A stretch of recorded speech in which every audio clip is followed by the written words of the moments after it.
আনন্দে আত্মহারা আমরা সবাই আমরা খুব যে আমরা আমাদের ন্যায্য অধিকারটা ফিরে পেয়েছি। হ্যাঁ, অনেক ভালো লাগছে যে আমাদের পক্ষে সুপ্রিম কোর্ট আমাদের পক্ষে রায় দিয়েছে। আমরা খুব দ্রুত যোগদান করছি। তো আমরা সবসময় আইনের প্রতি শ্রদ্ধাশীল ছিলাম, তো আইন আমাদের পক্ষে রায় দিয়েছে, জন্য আসলে আমরা মানে কি বলবো, আসলে আনন্দে আত্মহারা আমরা সবাই আমরা খুব দ্রুত যোগদান করছি। এটা ভাবতেই ভালো লাগছে। ভালো লাগছে, জীবনের সবচেয়ে বেশি খুশি আজকে আমরা 6531টা পরিবার আজকে সবাই খুশি যে আমরা আমাদের ন্যায্য অধিকারটা ফিরে পেয়েছি। এই 25টা দিন এই শাহবাগের রাস্তায় আমরা পড়ে মরেছি, অনেক লাঞ্ছনা, অনেক কষ্ট সহ্য করেছি, তারপরে দিন শেষে আমরা উইন হয়েছি, সেটাই। থ্যাংক ইউ ভাইয়া। আর বিশেষ করে আপনাদের প্রতি আমরা আসলেই কৃতজ্ঞ যে আপনারা যদি না থাকতেন আমরা হয়তো এটুকু করতে পারতাম না, আমাদের দোরগোড়ায় সে আমরা যেতে পারতাম না। আপনাদের প্রতি আমরা আসলেই অনেক ধন্যবাদ।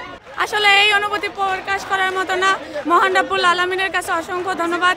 এই রমজানের উসিলায় তিনি আমাদের যে হক দাবিদার সেগুলো পূরণ করেছে। আরও ধন্যবাদ জানাচ্ছি আমাদের মাননীয় উপদেষ্টা ডক্টর মোহাম্মদ ইউনূস স্যারকে, যিনি আমাদের সম্মানিত করেছিলেন সেই সম্মান ফিরিয়ে দেওয়ার জন্য। আর আমাদের 6531 জনের আজকে অনেক আনন্দের দিন, সেই জন্য সর্বপ্রথম আমি ধন্যবাদ জানাচ্ছি এই সাংবাদিক ভাইদের, যারা সর্বপ্রথম যখন আমরা রাজপথে এসে বাবা মাকে ছেড়ে দাঁড়াই, তারা আমাদের বাবা মা হয়ে আমাদের পাশে দাঁড়িয়েছিলেন। সকলকে অসংখ্য ধন্যবাদ।